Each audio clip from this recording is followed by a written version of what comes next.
салом алейкум шогирдони азиз, ман Раҳимов Амон, омӯзгори фанни математика. Имрӯз ҳамроҳи шумо мо мавзӯи зарби якъаъзогӣ ба бисёраъзогиро дида мебароем. Барои он ки як аъзогиро ба бисёраъзогӣ зарб кунем, мо бояд ҳар як аъзои якъаъзогиро ба бисёраъзогӣ зарб кунем. яъне ин мавзӯъ назариявӣ надорад. ин мавзӯъро бо мисолҳои мушаххас ҳамроҳи шумо дида мебароем. яъне барои он ки мо як аъзогиро ба бисёраъзогӣ зарб кунем, ҳар як аъзои якъаъзогиро ба аъзои бисёраъзогӣ зарб мекунем. яъне инро бо мисолҳо ҳамроҳи шумо дида мебароем. мисоли якум 2x зарби x минуси y.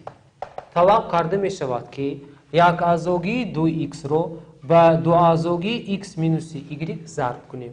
яъне барои кушодани қавсҳо, яъне барои якъаъзогиро ба дуаъзогӣ зарб кардан, ҳар як аъзои якъаъзогиро ба аъзои бисёраъзогӣ зарб мекунем. барои ин қавсҳоро мекушоем.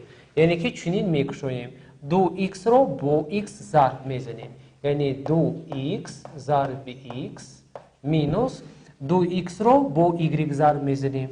яъне 2x зарби y ҳосил мешавад. анакнун соддакуниро истифода мебарем.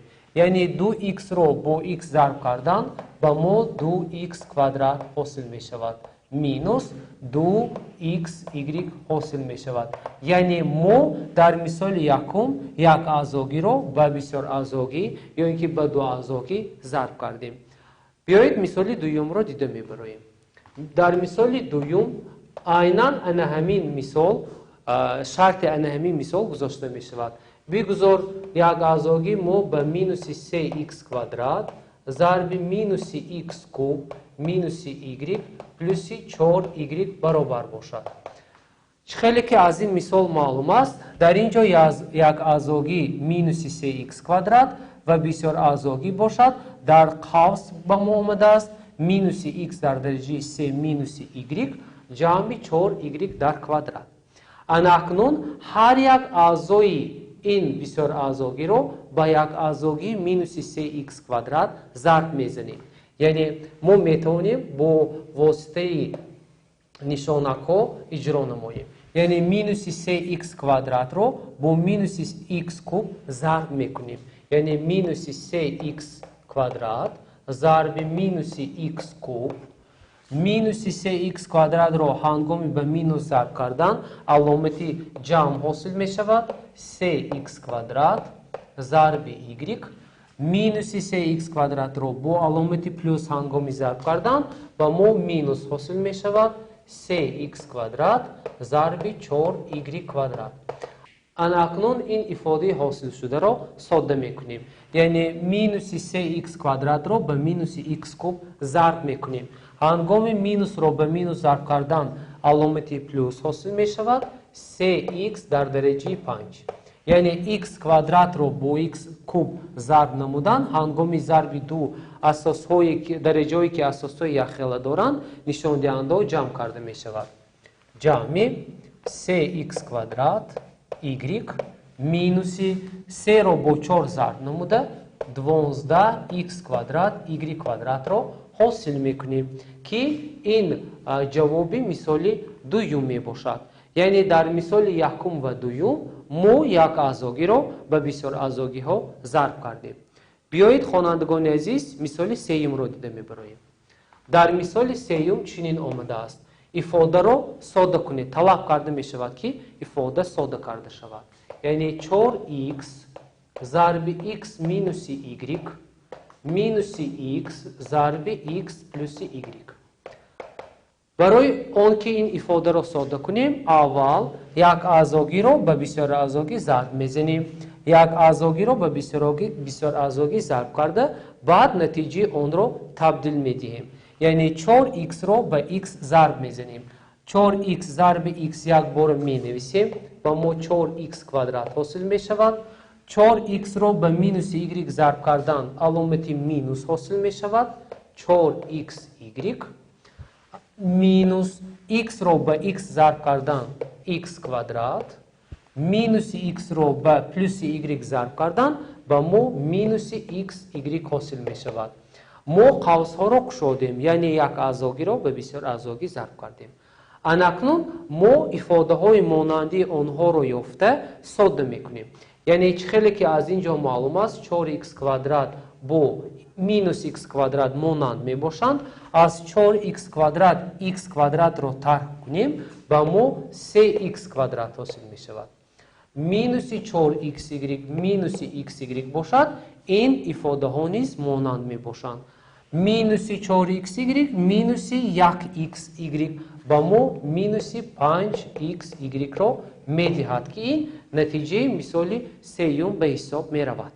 хонандагони азиз, анакнун бо ёрии зарби як аъзогӣ ба бисёр аъзогӣ якчанд муодилаҳоро ҳамроҳи шумо дида мебароем. яке аз ин муодилаҳо дар мисоли чорум оварда шудааст, яъне муодиларо ҳал кунед.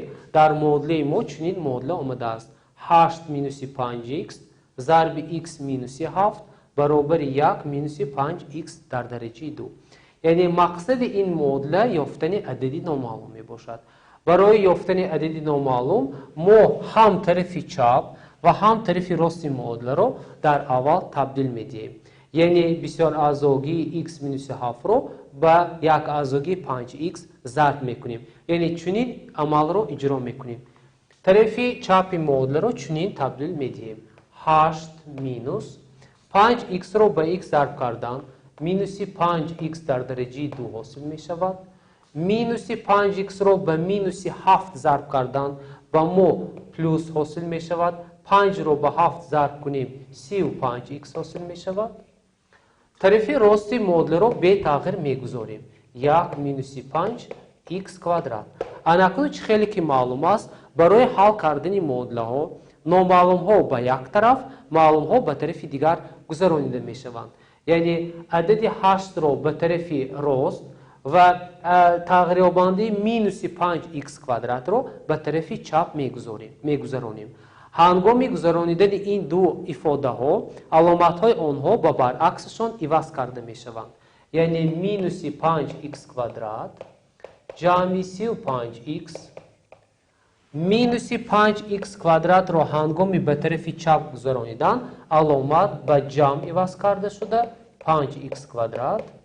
1 8-ро ба тарафи рост мегузаронем ва аломати минуси 8 ҳосил мешавад.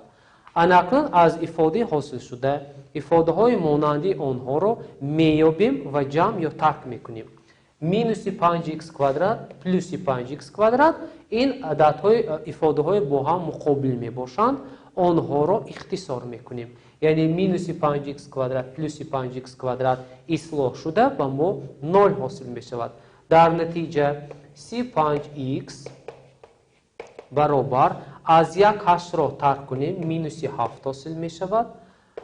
анакнун барои ёфтани x тарафи рост минуси 7-ро ба адади 35 тақсим мекунем.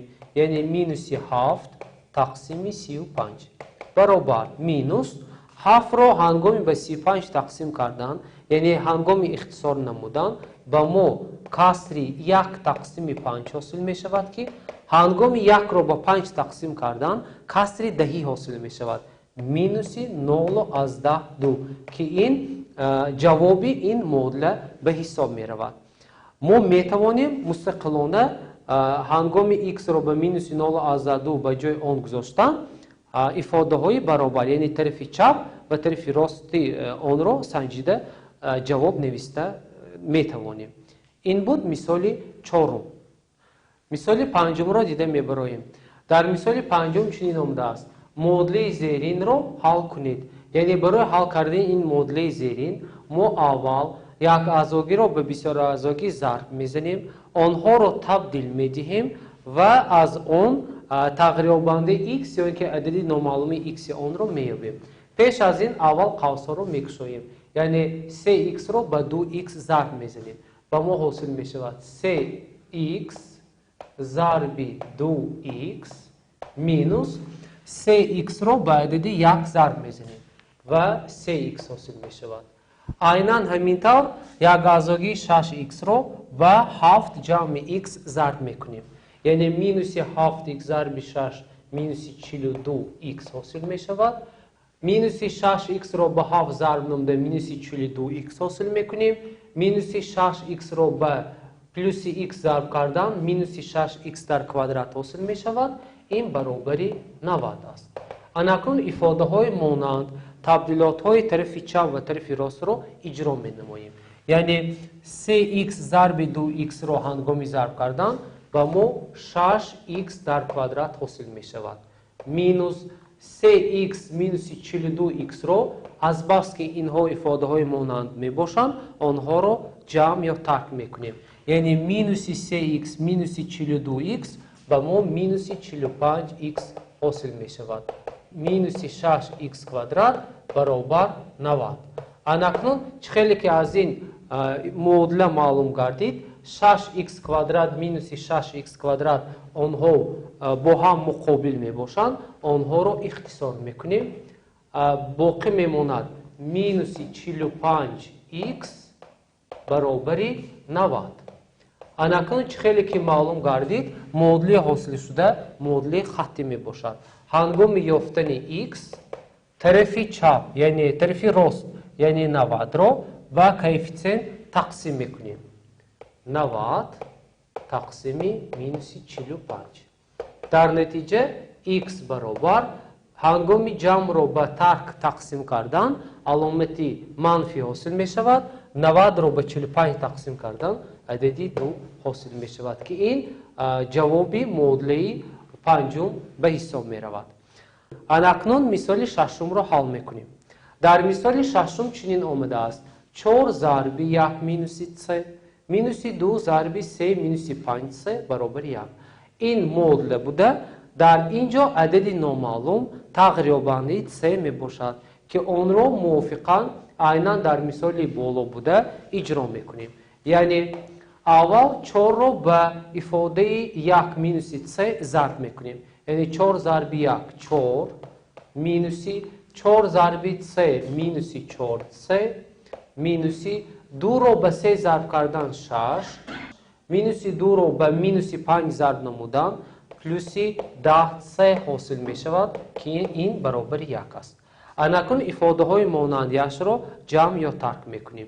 مینوسی 4 3 جمع 10 3 با ما 6 3 حاصل می شود. 4 مینوسی 6 باشد مینوسی 2 برابر 1 است. اکنون عدد مینوسی 2 رو به طرف راست می گذرانیم. هنگام مینوسی 2 رو به طرف راست گذراندن علامت آن با برعکسش عوض کرده می شود.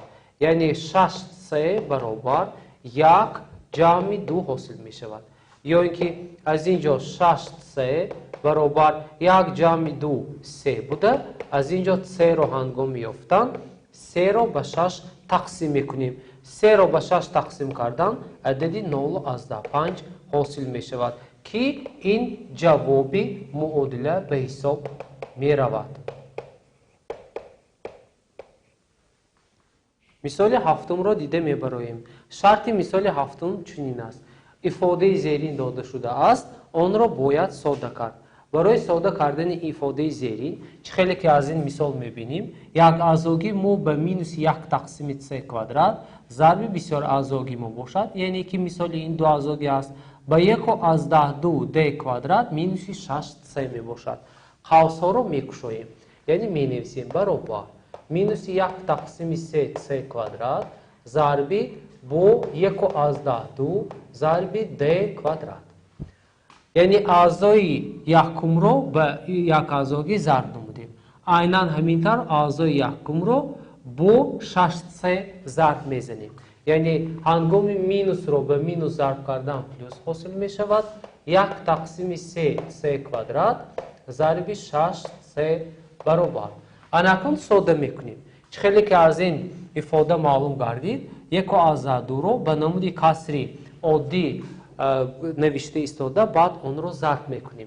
یعنی مینوس 1 تقسیم 3 اس کوادرات ضرب 1 از 2 رو نوشته ممکن است 6 تقسیم 5 ضرب 2 کوادرات 6 رو با 3 اختصار نموده چون این حاصل کردن ممکن است جمع 2 3 کوادرات ضرب 3 در درجه 1 با ما 2 3 در درجه 3 حاصل می شود برابر اناکنون ساده میکنیم عدد 6 و عدد 3 رو با عدد 3 اختصار میکنیم. یعنی 1 و 2 اختصار میشود مینوس 2 ضرب 1 با ما 2 حاصل میشود تقسیم 1 ضرب 5 حاصل میشود 3 کوادرات د کوادرات جمع 2 3 در درجه 3 که این ifade ما ساده کرده شد. اناکنون مثال هشتم آمده است. در مثال هشتم توقع کرده می شود که از این معادله تقریباً x یافته شود. یعنی که خیلی که از این معادله معلوم است معادله که در طرف چپ داده شده است معادله کسری است. یعنی در مخرج اون 9 و در مخرج دوم 6 جایگی دارد.